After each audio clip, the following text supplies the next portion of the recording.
Halo, ketemu lagi dengan Lembu Tambun di Jurnal Lembu.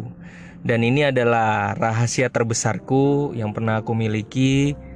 Semoga bisa dinikmati, didengarkan dimanapun Anda berada. Sejak kecil, gue udah pernah lihat hantu. Dan itu masih terekam sampai sekarang, masih ingat dengan jelas. Dan setiap kali gue tidur, gue selalu menjelang sebelum tidur gue selalu lihat ke langit. Kenapa gue lihat ke langit? Karena gue ngerasa setiap kali gue tidur, gue merasa ada sebuah perjumpaan dengan seorang bapak dan ngobrol dan kegembiraan ada di dalam mimpi itu. Dan setiap kali gue buka mata ataupun sebelum mau mata itu tertutup, gue seringkali lihat langit dan betapa indahnya langit. Dan gue merasa hal yang indah itu berasal dari langit ya, dan gue yakin itu Sang Maha Pencipta. Lalu dalam perjalanan, ketika gue mulai menikah, gue pernah tinggal di seminari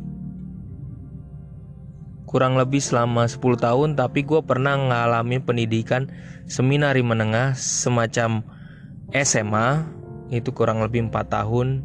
Dan di sana, selama perjalanan di sana, gue bergumul dengan panggilan gue, bergumul dengan conversation gue bersama Tuhan, dan mengalami kegembiraan yang luar biasa, keyakinan yang luar biasa selama di sana. Jatuh bangun ya gitu. Satu momen yang gak bisa lupa selama perjalanan gue di seminari adalah gue pernah ngetes Tuhan loh. Seumur hidup gue pernah sekali ngetes Tuhan, dimana gue ngetes kalau emang lo sayang gue, tolong lo kasih, kalau memang lo ada, tolong kasih kehadiran lo buat gue gitu. Dan itu malam itu menurut gue kayaknya gak main-main ya. Itu pengalaman pribadi yang gak bisa orang lain tahu gitu. Jadi saat itu gue yakin bahwa apapun gerak gue, walaupun gue gak bisa lihat Tuhan, yang gue yakinin, tapi segala langkah yang gue ambil, biasanya gue matangin dulu dengan doa. Akhirnya gue menikah karena tidak melanjutkan panggilan sebagai calon imam lagi. Gue menikah, tetapi tuh setelah keluar itu gue merasa pencarian terhadap conversation kepada Tuhan itu semakin besar. Jadi setelah menikah, suatu kali gue punya pengalaman di mana gue mampir ke makamnya ayahnya istri gue, dan di situ entah kenapa gue merasa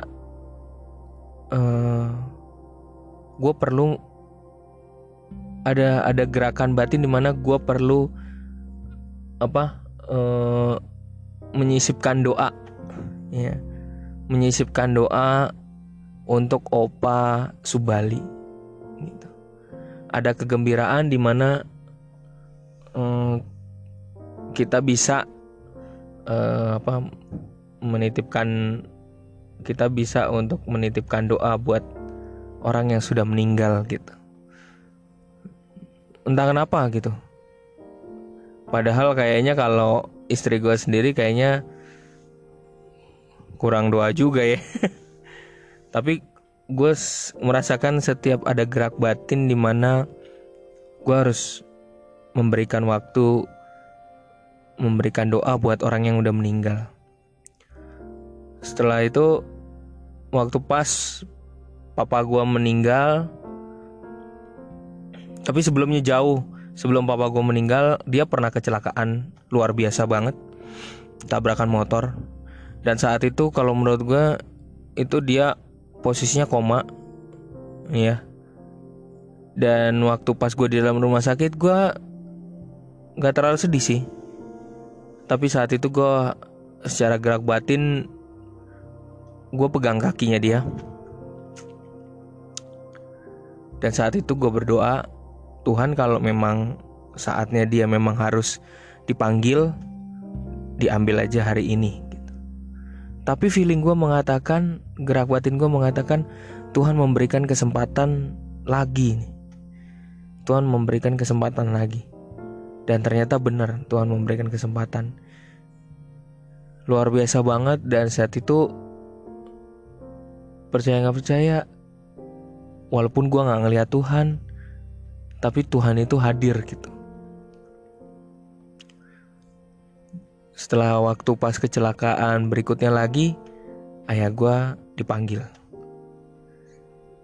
Dan itu gue serahkan kepada Tuhan.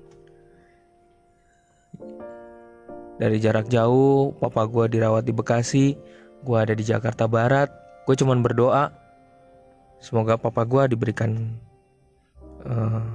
ini penentuan buat dia. So pada saat dia meninggal, sekali lagi gerak batin gue mengatakan, papa gue ini butuh doa juga. Opa Pius butuh doa. Karena ada banyak masalah yang pernah dia buat di dunia, maka dia perlu doa. Jadi sebenarnya doa buat orang meninggal itu penting banget ya. Mereka butuh penyertaan. Doa walaupun gak kelihat, walaupun tak kasat mata, tapi itu penyertaan yang luar biasa. Apa statement poin penting gue dari cerita dari awal? Gue ngelihat hantu, gue mimpi dengan Tuhan, gue ngetes Tuhan, terus kemudian gue juga berdoa buat orang meninggal. Poinnya apa? Hidup ini cuma sekali, jadi pakai dengan maksimal hidup kita. Selalu bersyukur walaupun di hidup kita ini pergumulan tuh banyak banget. Kita harus survive, kita harus punya uang. Maka lakukan yang terbaik selama kita hidup. Manage uang dengan baik selama kita hidup. Bersyukur apa yang kita punya. Jangan ngeluh dan selalu berusaha lakukan yang terbaik. Karena kita gak pernah tahu. Cuman satu misteri yang kita gak pernah tahu. Anda dan saya gak akan pernah tahu kapan kita akan dipanggil. Yang pastinya sih, hartanya pasti tinggal di dunia. Dan kita, apa yang saya yakini adalah mengalami kebangkitan. Tapi biasanya ada prosesnya, api penyucian.